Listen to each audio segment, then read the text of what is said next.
नमस्ते, जय धन्वंतरी। मैं वैद्य मेहुल भाई आचार्य, संचालक संस्कृति आर्य गुरुकुलम राजकोट। आज हम बात करेंगे ऋषि परिषद के ऊपर, जो पीछे से ही चल रही थी। तो पीछे हमने गर्भावक्रांति नामक ऋषि परिषद देखी थी, जो चरक संहिता के शारीर स्थान पे थी। अब हम चरक संहिता के ही शारीर स्थान पर एक ऋषि परिषद की बात आई है, जिसका नाम है शरीर विचय। ये परिषद गर्भ के अंगों का विकास कैसे होता है, गर्भ में पहले कौन से अंग आते हैं और फिर उसके कैसे उपांग आते हैं, इस पर लंबी चर्चा चली।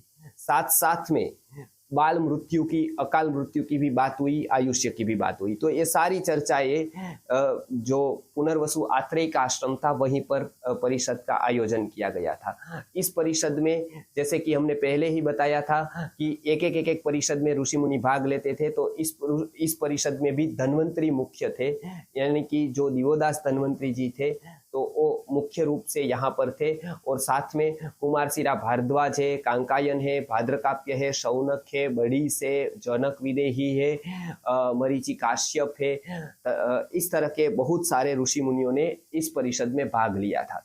ये परिषद में जो गर्भावक्रांति के बाद जो चर्चा चली थी, उसके बाद यहाँ पर ये होता था कि कौन सा अंग सबसे पहले आता है और उसके बाद में कौन से अंग आते हैं।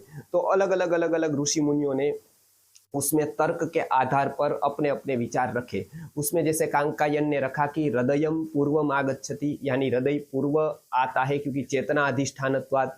उसके बाद कुमारशिरा भारद्वाज ने बताया कि नहीं, पहले तो शीर आता है, तो शिरसह दर्शनम पूर्वम, यानी जो पहले आता है शीर हमको दिखता है योनि मार्ग से, तो शीर सबसे पहले आता है, ऐसा ही मानना पड़ेगा। पूर्वाभिदर्शनात्, अर्थात पूर्व में दर्शन होता है इसलिए। उसके बाद भाद्रकाप्य ने बताया कि नहीं, नाभि सर्वतंत्र के मतलब संचालन करता होने से नाभि को ही मानना चाहिए, समान वायु यहाँ पर रहता है। तो ये भाद्रकाप्य ने बताया। गुदा ही पहले आती है, तो ऐसा शौनक ने बताया था। बड़ीश ने बताया था कि नहीं, हाथ पैर पहले आते हैं कर्मेंद्रिय होने से, तो ऐसा भी मत उसका चला था। जनक विदेह ने बताया था कि इंद्रिया पहले आ जाती है क्योंकि वही सब काम करती है, सूक्ष्म इंद्रिया आती है, ऐसा मरीचि काश्यप ने बताया।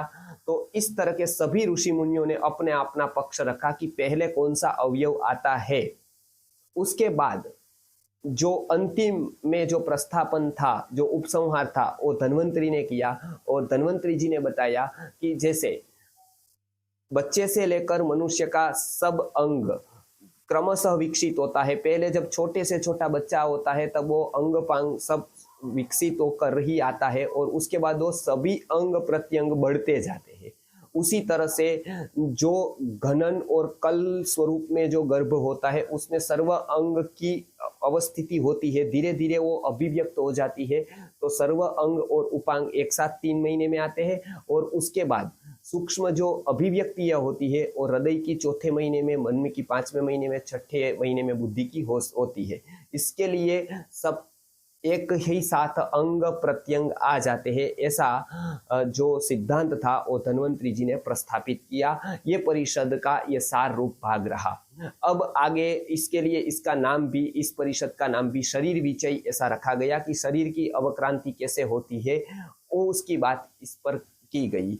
मतलब 9 महीने तक अविरत रूप से, पहले 3 महीने, फिर चौथा, फिर 5वां, फिर 6ठा, इस तरह से गर्भ का विकास क्रमशः होता है। और भी बहुत सूक्ष्म बातें हमारे पुस्तक गर्भ संस्कार गर्भ विज्ञान इंसाइक्लोपीडिया में बताया है, कैसे कैसे गर्भ का विकास होता है और उसके बाद वो कैसे समर्थ होता है प्रसूति के समय पर खुद ही कैसे गति कर लेता है।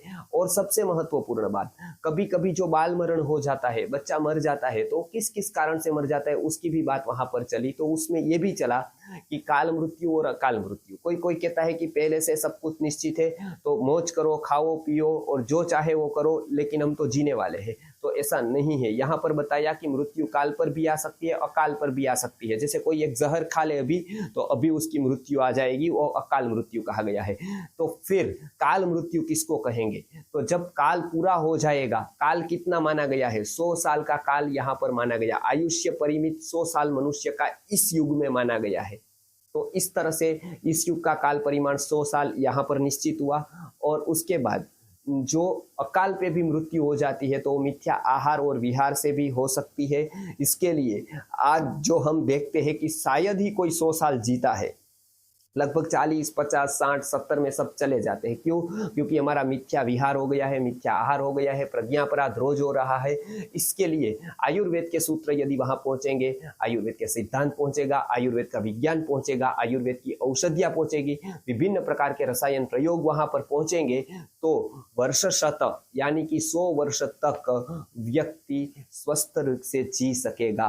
तो यदि हम ये चाहते हैं तो आयुर्वेद का प्रचार करना चाहिए, हमको आयुर्वेद के ऊपर लोगों को अवेयर करना चाहिए। तो आयुर्वेद कोई छोटा मोटा विज्ञान नहीं है, एक बहुत बड़ा विज्ञान और एक बहुत ही सूक्ष्म विज्ञान है।